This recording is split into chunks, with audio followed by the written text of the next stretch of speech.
دنیا کے انسانوں کو راضی کرنا ڈیفیکلٹ ہے، جلدی سے راضی نہیں ہوگا. شادی کے موقع پہ آپ دیکھتے ہوں گے ناراض رشتہ دار جلدی سے راضی ہوتے ہی نہیں ہیں، بڑے مسئلے ہوتے ہیں، پیر پکڑو، منت کرو، سماجت کرو، راضی ہی نہیں ہوتے. اور کہتے ہیں دیکھو اب پتا چلا نا، رو رو کر وسیلوں کے ذریعے، رشتہ داروں کے ذریعے بات پہنچائی جائے، نہیں راضی ہوتے، بہت مشکل ہوتا ہے. کسی سیٹ کو راضی کرنا ہے بہت ڈیفیکلٹ ہے، لیکن میرے مولا کی شان بہت عرف و اعلیٰ ہے، اس کو راضی کرنا بہت آسان ہے، بہت آسان ہے اس کو راضی کرنا. کیسے وہ راضی ہو جاتا ہے، کیسے راضی ہوتا ہے؟ تو میرے پیارے آقا صلی اللہ تعالی علیہ وسلم کے پیارے دیوانوں، اس کی رضا کا معاملہ یہ ہے کہ تم اس کی اطاعت کرو، فرما برداری کرو، وہ تم سے راضی ہو جائے گا. اور اسی کے ساتھ ساتھ اس کے فیصلے پر راضی رہو، اس کی شکایت کسی سے مت کرو، اس کی شکایت کسی سے مت کرو. مجھے یہاں پر ایک واقعہ یاد آتا ہے، اللہ اکبر. ہم یہ سمجھتے ہیں کہ انعام و اکرام کی بارش ہو، مال دولت، یہ ساری چیزیں ہمارے پاس ہوں تو گویا اللہ ہم سے راضی ہے، اللہ ہم سے راضی ہے. وہ کسی کے یہاں غریبی ہے، کسی کے یہاں بیماری ہے، کسی کے یہاں پریشانی ہے، تو ہم یہ سمجھتے ہیں کہ اللہ اس سے ناراض ہے. میں سمجھاؤں گا آپ کو، اچھی طرح سمجھ جائیے بات. کسی کا بنگلہ، کسی کی کوٹھی، کسی کی گاڑی، کسی کا پیسہ، کسی کے قیمتی لباس دیکھ کر کے ہم سمجھتے ہیں کہ یہ اللہ اس سے راضی ہے، اور کسی مخلوق الحال کو دیکھتے ہیں تو منہ لگانے کے لیے تیار نہیں، اور ہم یہ سمجھتے ہیں کہ اللہ اس سے ناراض ہے. اب سمجھا دوں میں آپ کو، اگر اس کے پاس دولت ہے اور وہ سجدے کر رہا ہے، اگر اس کے پاس دولت ہے وہ حج کر رہا ہے، اگر اس کے پاس دولت ہے غریبوں میں تقسیم کر رہا ہے، اگر اس کے پاس دولت ہے عاجزی موجود ہے، اگر اس کے پاس دولت ہے تکبر نہیں ہے، اگر اس کے پاس دولت ہے اکڑ کے نہیں چل رہا بلکہ اس دولت کو اللہ کے بتائے ہوئے راستے پر خرچ کر رہا ہے، تو اللہ نے اس کو یہ دولت دی ہے، اللہ اس سے راضی ہے. لیکن توجہ چاہوں گا، دولت ہے اور نماز چھوٹ رہی ہے، دولت کا استعمال عیاشی میں ہو رہا ہے، دولت ہے اور بدکرداری کے اڈوں پہ آدمی جا رہا ہے، دولت ہے اور تکبر کرتا ہوا دکھائی دیتا ہے، غریب کو حقارت کی نظر سے دیکھتا نظر آتا ہے، تو یہ دولت اس کے لیے نعمت نہیں سزا ہے. اس لیے کہ یاد رکھیں، ایک ہی شخص دنیا میں ایسا پیدا ہوا جس نے خدائی کا دعویٰ کیا، اور وہ کون تھا؟ فرعون. اسی نے کہا انا ربکم الاعلی، اس کو بھی اللہ نے دولت دی،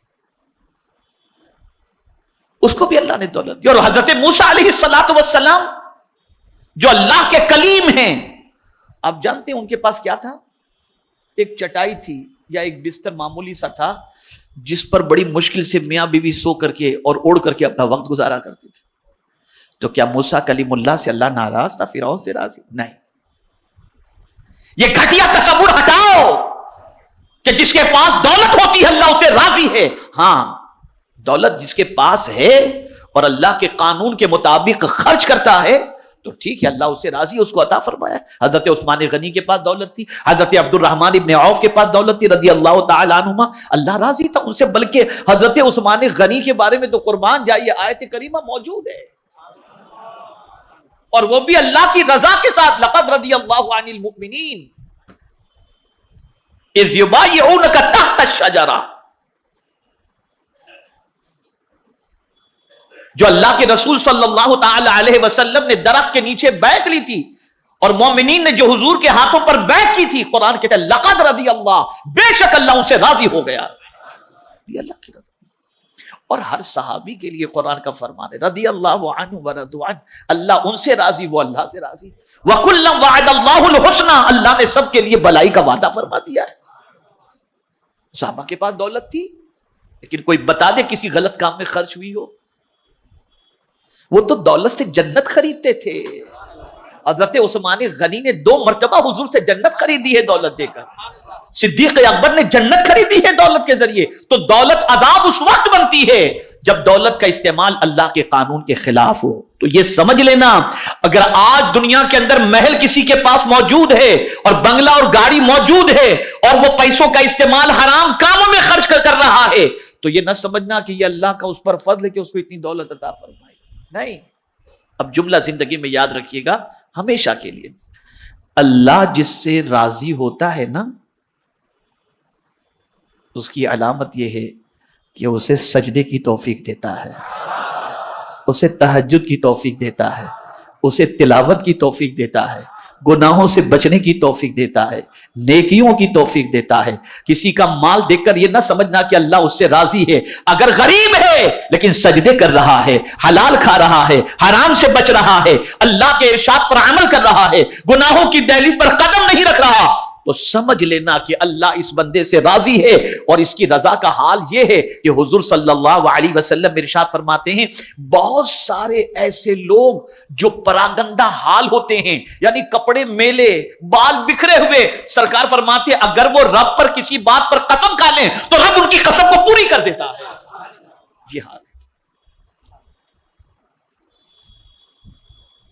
آج بہت اچھی طرح سے میں آپ کو سمجھانا چاہوں گا، کبھی کسی سرمایہ دار کو دیکھ کر جھوپڑے میں زندگی گزار رہے ہو تو اپنے آپ کو کم تر نہ سمجھنا، یہ نہ سمجھنا کہ اللہ ناراض ہے، اس کو دیا ہے مجھے نہیں دیا. نہ، بالکل نہیں.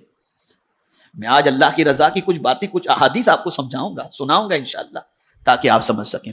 تو میرے پیارے آقا صلی اللہ تعالی علیہ وسلم کے پیارے دیوانوں، آئیے میں جلدی تھوڑا آگے بڑھوں تاکہ آپ اچھی طرح سے سمجھ سکیں. میرے پیارے آقا صلی اللہ تعالی علیہ وسلم کے پیارے دیوانوں، اللہ عز و جل جس بندے سے راضی ہوتا ہے اس بندے کے ساتھ وہ کیا کرتا ہے اسے آپ سماعت فرمائیں تاکہ آپ اچھی طریقے سے اللہ عز و جل کی خوشنودی کو سمجھنے کی کوشش کر سکیں. اللہ جس بندے سے راضی ہوتا ہے اس بندے کو اللہ تعالیٰ 3 تحفے عطا فرماتا ہے. پہلا تحفہ وہ یہ ہے کہ اللہ تعالیٰ اسے جنت کی بشارت عطا فرما دیتا ہے. جس سے راضی ہوتا ہے اسے جنت کی بشارت عطا فرماتا ہے، اور پھر جنت کی شان خود ہی بیان کرتا ہے. فَلَا تَعْلَمُ نَفْسٌ مَا أُخْفِيَ لَهُم مِّن قُرَّةِ أَعْيُنٍ. کوئی جان نہیں جانتی، کوئی جان نہیں جانتی، اللہ اکبر، نہ کسی کو اس کے بارے میں معلوم ہے، نہ کوئی جان سکتی ہے. اللہ اکبر. قرآن کہتا ہے تو کسی جی کو معلوم جو آنکھ کی ٹھنڈک ان کے لیے چھپا رکھی ہے، یعنی اللہ نے جنت کے اندر جو آنکھوں کی ٹھنڈک چھپا رکھی ہے وہ کوئی جان جانتی ہی نہیں ہے کہ اس میں کتنی آنکھوں کی ٹھنڈک ہے. یہ جنت پہلا تحفہ.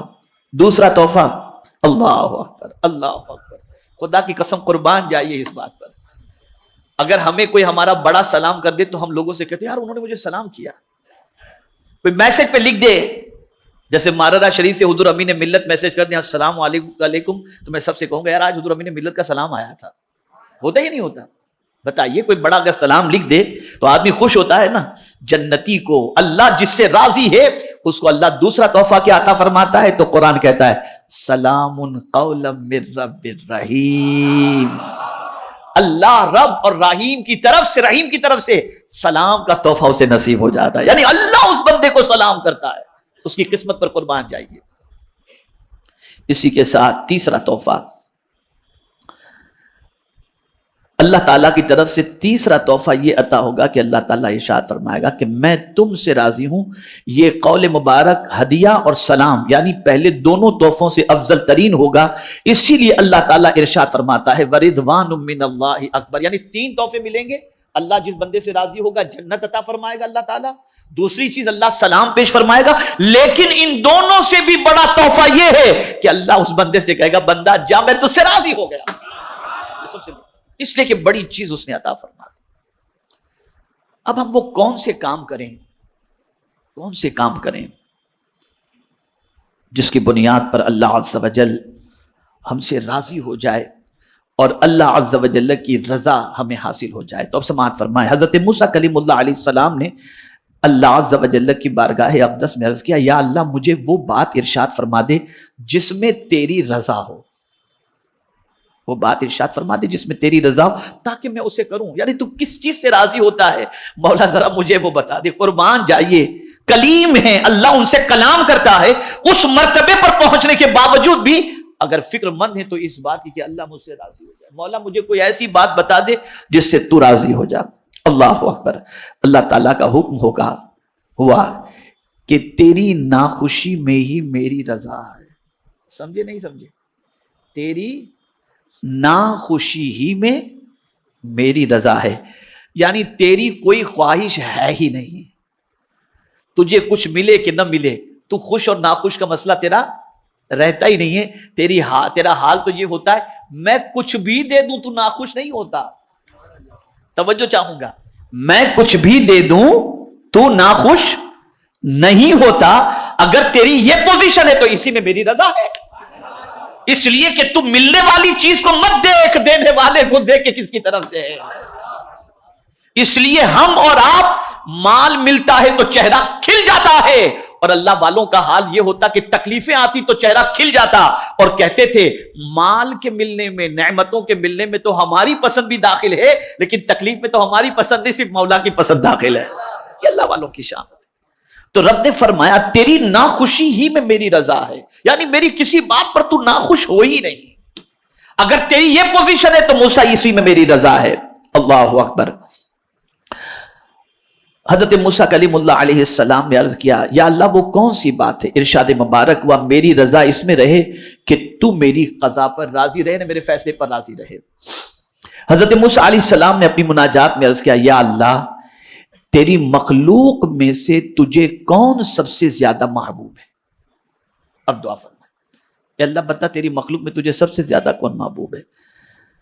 اللہ تعالیٰ کی طرف سے ارشاد گرامی کہ وہ شخص کہ جس سے میں اس کی محبوب چیز لے لوں,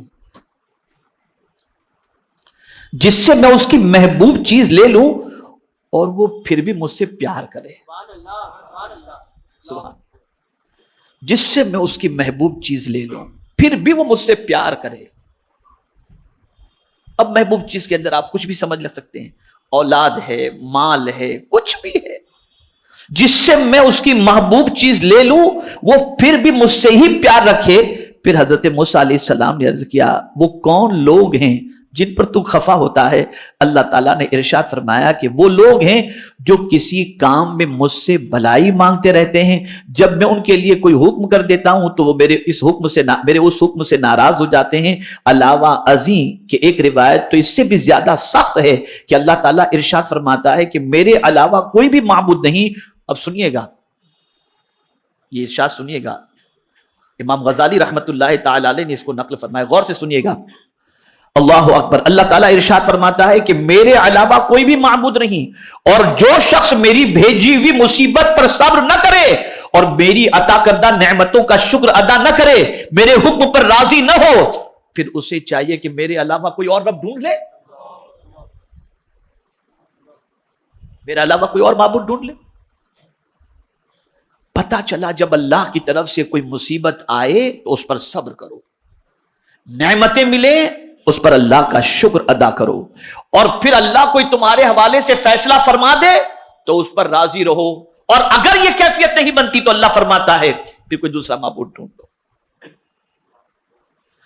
ترکیہ کا زلزلہ ہو, سیریا کا زلزلہ ہو, دنیا میں کوئی بھی چیز ہو, اگر اللہ عز و جل نے چاہا, یہاں تک فرمایا گیا کہ جادو بھی اسی وقت اثر کرتا ہے جب اللہ تعالیٰ چاہتا ہے. اس سے بچنے کا ہمیں حکم دیا, بچنے کے طریقے بتائے, علاج کے طریقے بتائے. میں اس کو ایک مثال کے ذریعے سمجھاؤں گا تو بات اچھی طرح سمجھ میں آئے گی. چھری کا کام کیا ہے بھائی؟ بولیے نا, آپ بولیے, ایک ایسا بولیے کہ مجھے لگے کہ آپ سب سمجھ رہے ہیں, ہے نا. چھری کا کام تیز چھری, اس کا کام کیا ہے؟ کاٹنا ہے نا. لیکن کیا بات ہے, حضرت اسماعیل علیہ السلام کے گردن پر چھری کاٹی نہیں, تو بات سمجھ میں آئی کہ چھری اسی وقت کاٹ سکتی ہے جب مولا چاہے. وہ نہ چاہے تو چھری بھی نہیں کاٹ سکتی. آگ کا کام کیا ہے؟ حضرت ابراہیم کو جلائی تھی؟ نہیں، آگ باغ میں تبدیل ہو گئی اس لیے کہ مولا نے نہ چاہا، کچھ نہیں ہوا. اور ایک بندے مومن کو ہمیشہ یہ چاہیے کہ اللہ کا جو فیصلہ ہے مجھے منظور ہے. نہ آپ کے چاہے سے کچھ ہو سکتا ہے، نہ میرے چاہے سے کچھ ہو سکتا ہے، ہوگا وہی جو اللہ چاہتا ہے. وَمَا تَشَاءُونَ إِلَّا أَن يَشَاءَ اللَّهُ، جو اللہ چاہتا ہے وہی ہوگا. تو اللہ کے فیصلے پر راضی رہنے کی کوشش کرنی چاہیے. میرے پیارے آقا صلی اللہ تعالی علیہ وسلم کے پیارے دیوان،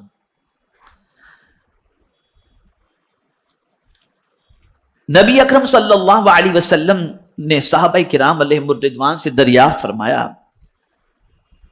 کہ تم کیا ہو؟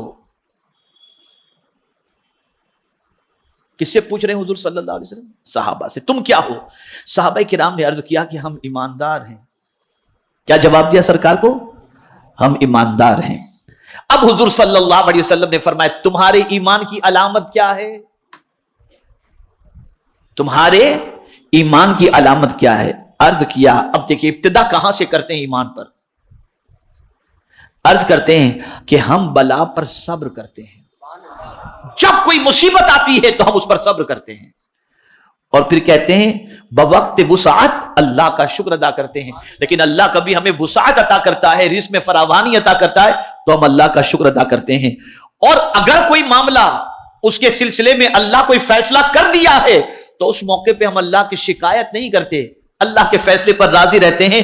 نبی اکرم صلی اللہ علیہ وسلم نے ارشاد فرمایا رب کعبہ کی قسم تم ایماندار ہو. رب کعبہ کی قسم تم ایماندار ہو. اس پر بہت ساری باتیں ہیں جس پر تذکرہ کیا جا سکتا ہے، جس کا تذکرہ ضروری ہے. لیکن آج میں جو ہے اسی کے ساتھ ساتھ کچھ ایسی باتیں آپ کی سماعتوں کے حوالے کروں گا جس سے آپ یہ پہچان لیں کہ اللہ جب کسی بندے سے بھلائی کا ارادہ کرتا ہے تو اس کے ساتھ کیا سلوک. بیٹا بیٹھ جاؤ، کیا گھومتے ہو ادھر سے ادھر؟ وہاں بیٹھ جانا چاہیے نا آپ کو. ایک مرتبہ درود شریف پڑھ لیں. اللہم صلی علی سیدنا و مولانا محمد معدن الجود والکرم و علیہ الکرام و ابنہ الکریم و بارک وسلم صلاۃ و سلاما علیک یا سیدی یا رسول اللہ صلی اللہ تعالی علیہ وسلم. اب جو حدیث سنا رہا ہوں یہ بخاری شریف کی ہے. سوچ درست کر لو. آج سوچ درست کر لو. بخاری شریف کی حدیث ہے. آقا کریم صلی اللہ علیہ وسلم نے ارشاد فرمایا قال رسول اللہ صلی اللہ علیہ وسلم من یرید اللہ بہ خیرا یصب منہ.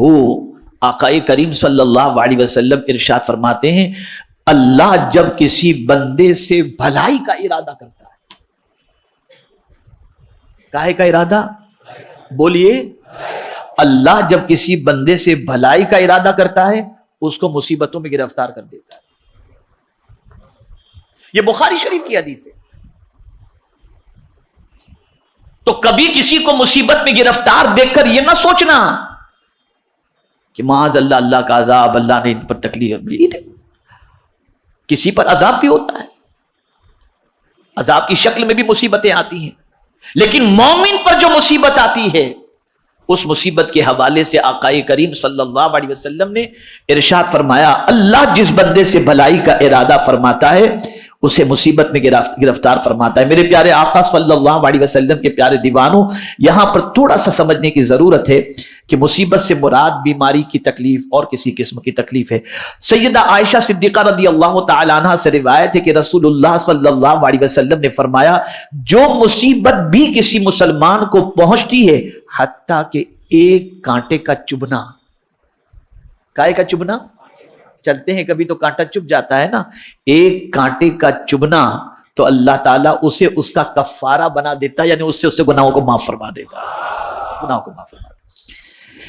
ایک روایت میں آیا ہے کہ نبی اکرم صلی اللہ علیہ وسلم نے فرمایا مسلمان جب بھی کسی تکلیف، بیماری، مصیبت اور غم میں مبتلا ہوتا ہے حتیٰ کہ ایک کانٹا جو اسے چبھ جاتا ہے تو اللہ تعالیٰ اس کے ذریعے اس کی خطائیں معاف فرما دیتا ہے. سیدنا صہیب الرومی رضی اللہ تعالیٰ عنہ سے روایت ہے کہ رسول اللہ صلی اللہ تعالیٰ علیہ وسلم نے فرمایا مومن کا معاملہ بھی عجیب ہے، اس کی ساری باتیں خیر ہی خیر ہوتی ہیں، اور یہ صرف مومن کو ہی حاصل ہے، جیسا کہ اس سے پہلے میں عرض کر چکا۔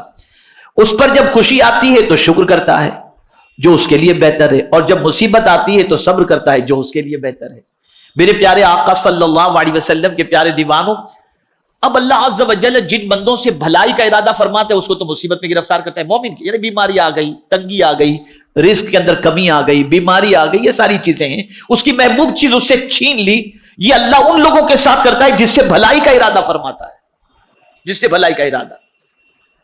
اور اس کے علاوہ بھی بہت ساری چیزیں ہیں کہ اللہ جب بھلائی کا ارادہ کرتا ہے تو کیا فرماتا ہے۔ اب آپ دیکھیے، اذا اراد اللہ بعبد خیرا زہدہ فی الدنیا، جب اللہ اپنے بندے کے ساتھ بھلائی کا ارادہ فرماتا ہے تو اسے دنیا سے بے نیاز کر دیتا ہے، تو اسے دنیا کی اتنی فکر نہیں رہتی، وہ چٹنی روٹی کھا کے بھی مست رہتا ہے، دنیا سے بالکل بے نیاز ہو جاتا ہے۔ مولا جس میں تو راضی اس میں ہم راضی۔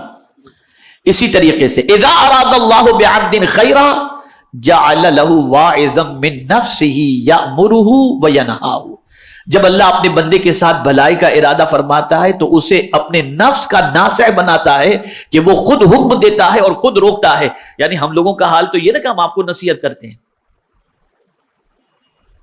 آپ کو واعظ کرتے ہیں، ایک باپ بھی اپنے بیٹے کو نصیحت کرتا ہے، لیکن اللہ جب اپنے بندے سے بھلائی کا ارادہ فرماتا ہے تو وہ بندہ پہلے دوسرے کو نہیں، پہلے خود کو نصیحت کرتا ہے، پہلے خود کو کسی کام کا حکم دیتا ہے اور خود کو اللہ کی نافرمانی سے بچنے کا حکم دیتا ہے۔ یہ وہی کرے گا جس سے اللہ بھلائی کا ارادہ فرماتا ہے، ورنہ یہ نہیں کہ باپ کے پاس پیسہ مانگنے کے لیے دروازے پر کوئی آیا تو باپ بیٹے سے کہے گا بیٹا کہہ دو ابا گھر پر نہیں ہے،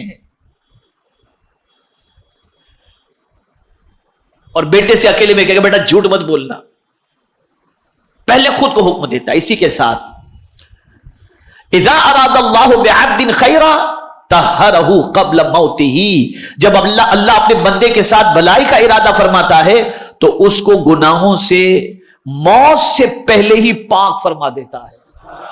کیسے پاک فرماتا ہے؟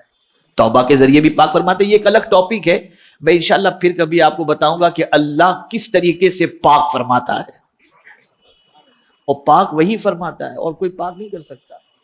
ولیکن اللہ یزکی من یشاء، اللہ جسے چاہتا ہے پاک فرما دیتا ہے، پاک فرما دیتا ہے۔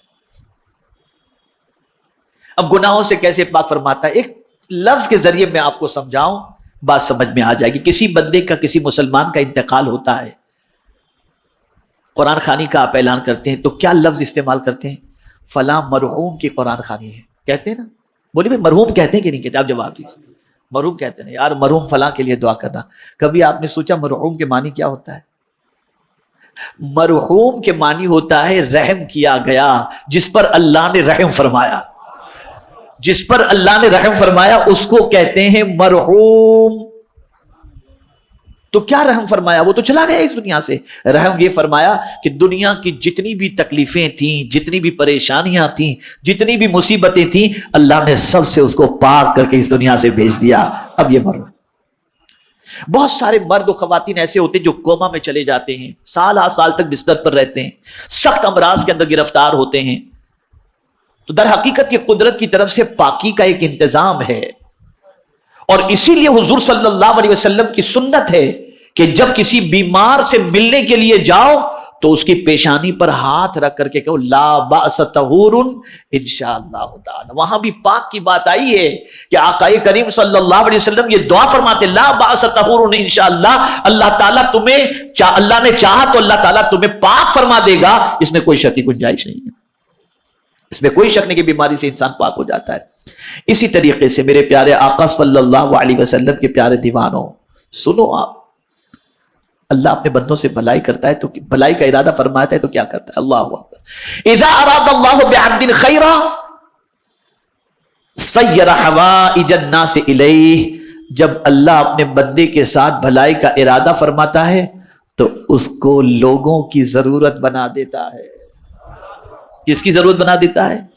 لوگ اس کے پاس آتے میرا یہ کام کر دو، میرا یہ کام کر دو، میرا یہ کام کر دو. تو اگر کوئی تمہارے پاس کام کے سلسلے میں آئے تو یہ سمجھ لینا اے کریم تیرا کرم ہے، تو نے ہم سے بھلائی کا ارادہ فرما لیا ہے. تو ہم کسی پر احسان نہیں کرتے، اللہ کا احسان ہے کہ اس نے ہم پر بھلائی کا ارادہ فرما دیا. اور یہ بات یاد رکھیں، دے کر احسان نہ جتائیں، اور دے کر کے کبھی احسان اگر جتا دیے تو آقا کریم صلی اللہ علیہ وسلم فرماتے ہیں جنت کی خوشبو 500 میل کی دوری سے آتی ہے، لیکن 3 لوگ ایسے ہیں جنہیں جنت کی خوشبو بھی نصیب نہیں ہوگی: ماں باپ کا نافرمان، عادی شرابی، اور اسی کے ساتھ ساتھ جو احسان کر کے احسان جتائے. سرکار فرماتے اسے جنت کی خوشبو بھی نہیں ملے گی. تو اگر کچھ دے دو، کچھ کر دو تو احسان نہ جتاؤ، اس لیے کہ اللہ نے تم سے بھلائی کا ارادہ فرمایا اور تمہیں لوگوں کے لیے نفع بخش بنایا. اسی کے ساتھ ساتھ بہت ساری حدیثیں ہیں، لیکن بس ایک حدیث عرض کر دیتا ہوں. آقا کریم صلی اللہ علیہ وسلم نے فرمایا اذا اراد اللہ بعبد خیرا عاتبہ فی منامہ، جب اللہ اپنے بندے کے ساتھ بھلائی کا ارادہ فرماتا ہے تو اسے نیند کی حالت میں ہی سزا دے دیتا ہے. یہ نیند میں آدمی دیکھتا ہے نا، وہ آیا مجھے قتل کر دیا، گھبرا کے اٹھ گیا، تو یہ سمجھ لینا چاہیے کہ اللہ نے اس بندے سے بھلائی کا ارادہ کیا ہے کہ اس کو بیداری میں کوئی تکلیف پہنچانے کی بجائے نیند ہی میں اسے تکلیف پہنچا دی. نیند ہی کے اندر اللہ عز و جل نے، پروردگار جل جلالہ نے اسے سزا دے دی، اور اس سزا کی بنیاد پر اللہ تعالیٰ اس بندے سے، کتنا میرے کریم کا کرم ہے، وہ سزا دینا بھی چاہے تو جاگتے میں نہیں، نیند میں دے کر کے بندے پر کرم کی نظر فرما دیتا ہے. اے رسول اعظم صلی اللہ تعالی علیہ وسلم کے دیوانوں، بہت تفصیلی موضوع، اتنی آیات ہیں اس پر، اتنی احادیث ہیں کہ میں آپ کو نہیں بتا سکتا. بس آخری بات میں عرض کر کے اپنی گفتگو کو ختم کرتا ہوں، اسے ہمیشہ کے لیے ذہن کے اندر محفوظ کر لیں. اور وہ بات یہ ہے بڑا کڑوا کام، بڑا سخت کام، جو بہت ٹف ہے، بہت ٹف ہے، آسان کام نہیں ہے، آسان کام نہیں، بہت ٹف ہے. یہ بہت ٹف یعنی بہت ٹف، یہ صرف اللہ والے ہی کر سکتے ہیں، یا جس کا ایمان بہت پختہ وہی کر سکتا ہے. اور وہ کام کیا ہے؟ وہ کام یہ ہے کہ اللہ عز و جل کچھ دے کچھ لے، اس کی شکایت زبان پر نہ ہو، اور ایک ہی جملہ ہو: مولا جس میں تو راضی ہے اس میں میں راضی. اب اس کو میں سمجھاؤں گا تو اور سمجھ میں بات آ جائے گی. کیا امام حسین رضی اللہ المولا تبارک و تعالی عنہ کو جو کربلا میں شہید کیا گیا، آپ سوچئے، بیوی، بچے، بھائی کے بچے، بھتیجے، بیٹی، سب وہاں کربلا کے میدان میں، بچے بھی شہید ہو گئے ہیں. لیکن آپ جانتے ہیں جب امام حسین کے سر مبارک کو تن سے جدا کیا جا رہا تھا، امام نے شکایت نہیں کی: مولا میں تیرے نبی کا نواسا ہوں، تیرے محبوب کا نواسا ہوں، بچے بھی شہید ہو گئے اور میرے ساتھ بھی یہ لوگ زیادتی کر رہے. نہیں، خدا کی قسم دیکھیے، مقام یوں ہی نہیں ملتا. اس سچویشن میں جب تن اقدس سے سر کو جدا کیا جا رہا تھا، تبری کے اندر ہے، امام حسین نے کہا: رضیت بقضائک یا ربی، اے اللہ میں تیرے فیصلے سے راضی ہوں. اس وقت بھی کوئی شکایت نہیں، میں تیرے فیصلے سے راضی ہوں. اور جب کوئی اس طریقے سے اللہ عز و جل کی بارگاہ میں عرض کرتا ہے تو مولا بھی راضی ہو کر اس بندے کو وہ عطا کر دیتا ہے جو قیامت کے اندر اللہ عز و جل سے جنت بھی عطا کرتا ہے اور اپنی خوشی بھی عطا کر دیتا ہے. میرے پیارے آقا صلی اللہ علیہ وسلم کے پیارے دیوانوں، ایک ولی کامل کا قول میں آپ کے سامنے پیش کر دوں. اپنی کوشش ہم کو کرنی چاہیے اس پر جانے کی.